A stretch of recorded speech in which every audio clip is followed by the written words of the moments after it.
2024 Toyota Grand Highlander First Drive Review. Grander in size, power and price.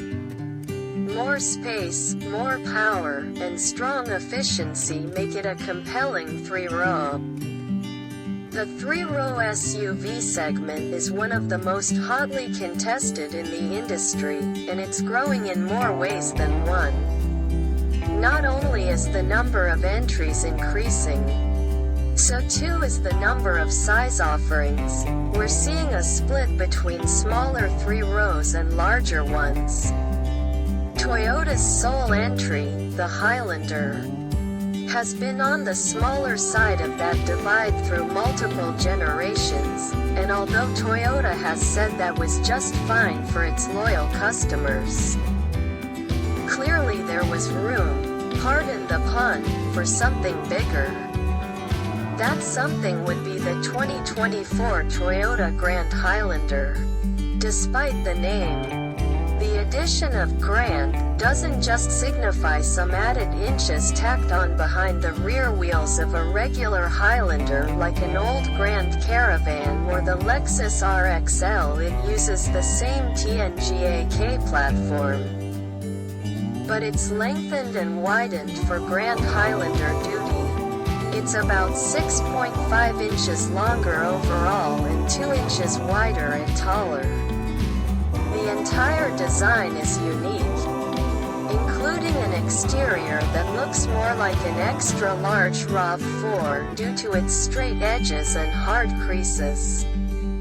The Grand Highlander is also more refined and offers an excellent, exclusive powertrain that makes the SUV arguably even better than the standard model and a strong contender among the growing group of large three rows. Importantly, the Grand Highlander's additional exterior size translates to the interior, cargo space being the most obvious improvement over the standard Highlander.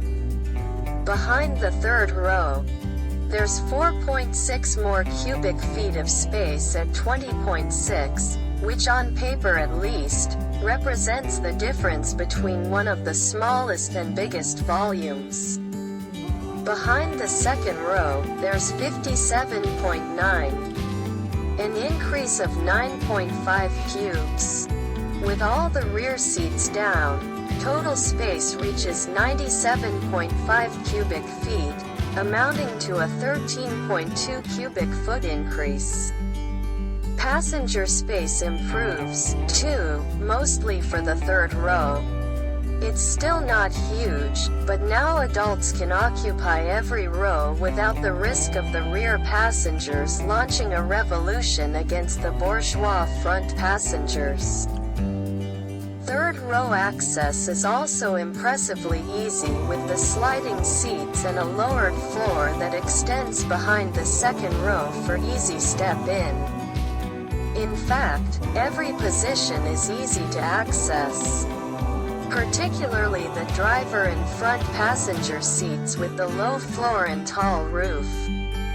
Plenty of space in every direction and generally plush seats keep the front two rows quite comfy, though the tall, wide center console and front wheel well intrude into the front row's knee and foot room. Still, it's not a major problem, just a little odd for such an otherwise spacious SUV. Besides the extra space, the Grand Highlander has a revised interior design.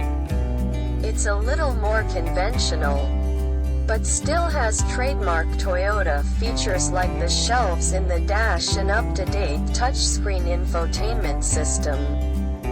For better or for worse, there isn't a huge difference in interior quality from the base models to the highly specified versions. They're all put together well and have soft, quality plastics. Higher trims have attractive leather options and some upholstered dash panels, but some of the painted plastics and faux wood trim don't feel nice enough to justify the pricing. particularly when several competitors rival entry-level luxury SUVs. The powertrains are another big selling point for the Grand Highlander with 3 choices. Most competitors offer 1, maybe 2. The first 2 are familiar, as they're shared with the regular Highlander. The standard engine is a turbocharged 2.4-liter 4-cylinder making 265 horsepower and 310 pound-feet of torque. And it's paired with an 8-speed automatic in either front or all-wheel drive. Maximum towing capacity is 5,000 pounds. While we recommend skipping it on the small Highlander in favor of the hybrid, we find the opposite is true here, assuming that you're not looking for maximum fuel economy. Toyota seems to have done something, possibly additional noise insulation, that significantly reduces the coarse thrashing of the 4-cylinder. With that reduced, the healthy torque and responsive transmission shine. Combined fuel economy is the lowest for this powertrain at 24 mpg with front-wheel drive, and 22 to 23 mpg with all-wheel drive. Depending on the trim level, the Grand Highlander's basic hybrid, which is the same naturally aspirated 2.5-liter 4-cylinder, ECBT setup with front or all-wheel drive, is much less enjoyable. Its 245 horsepower is reaching its limits with 4,455 to 4,710 pounds of curb weight to haul around. Combined with the hybrid powertrain's electronically controlled CVT, it moves slow and sounds strained. The same as it is in our long-term Toyota Sienna, towing capacity is also reduced at 3,500 pounds maximum. But, like with our Sienna, the fuel economy is just so gosh darn impressive that you might be able to forgive it. It has a combined fuel economy of 34 mpg with front drive and 33 with all-wheel drive, greatly surpassing the fuel economy of its gas-only competitors. The regular Highlander hybrid is only slightly better at 35 to 36 mpg combined depending on drivetrain and trim level. Unique to the Grand Highlander is the Hybrid Max powertrain. This one is closely related to the one in the Toyota Crown, differing only in tuning. It combines that turbocharged 2.4-liter 4-cylinder with bigger electric motors, particularly in the rear, than the regular hybrid, as well as a 6-speed automatic transmission. The result is 362 horsepower and 400 pound-feet of torque, eclipsing many of the segment's V6s in output. It also features the same 5,000 pound tow rating as the gas-powered model. It's not as efficient as the regular hybrid, a sacrifice in the name of output, but at 27 mpg combined, it still beats most V6s. It even matches the hybrid Ford Explorer's efficiency, but with more power, more torque and standard all-wheel drive. It's a sweetheart of a powertrain, with a meaty torque band that allows for smooth, easy acceleration, and the 6-speed means it isn't constantly interrupted by shifts or hunting for gears. It's a surprisingly growly powertrain, helped in part by judicious application of the seamless artificial sound enhancement. And with the full-time all-wheel drive and beefier rear motor, the power split is more evenly distributed. This results in less pronounced understeer when powering through corners. This all makes the Hybrid Max far and away the most enjoyable powertrain, and we wish Toyota would offer a detuned, more efficient version to supplant the regular hybrid. While there are significant differences in powertrains, ride and handling are pretty much the same across the line. Up front is a McPherson strut setup with a multi-link independent arrangement at the rear, and the shocks are non-adjustable.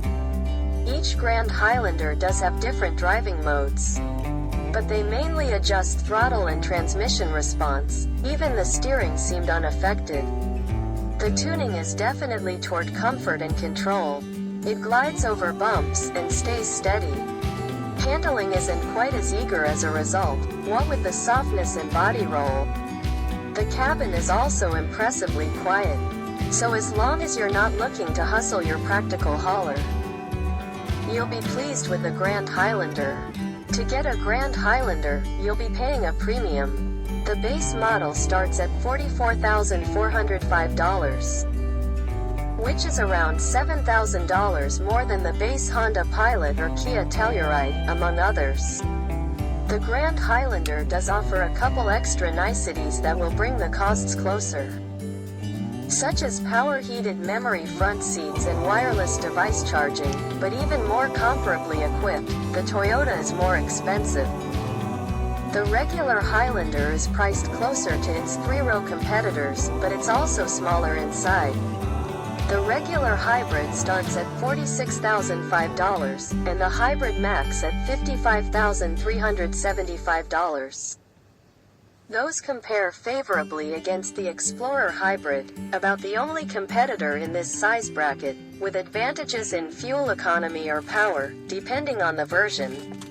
While expensive, the Toyota Grand Highlander is a better Highlander in a number of key aspects, particularly refinement and space, and its powertrain options make it a strong option, particularly if you're looking to save fuel. That being said, that price premium can't be ignored, and options from Honda, Kia and Hyundai can offer much of the same refinement and space with better handling, style and off-road capability.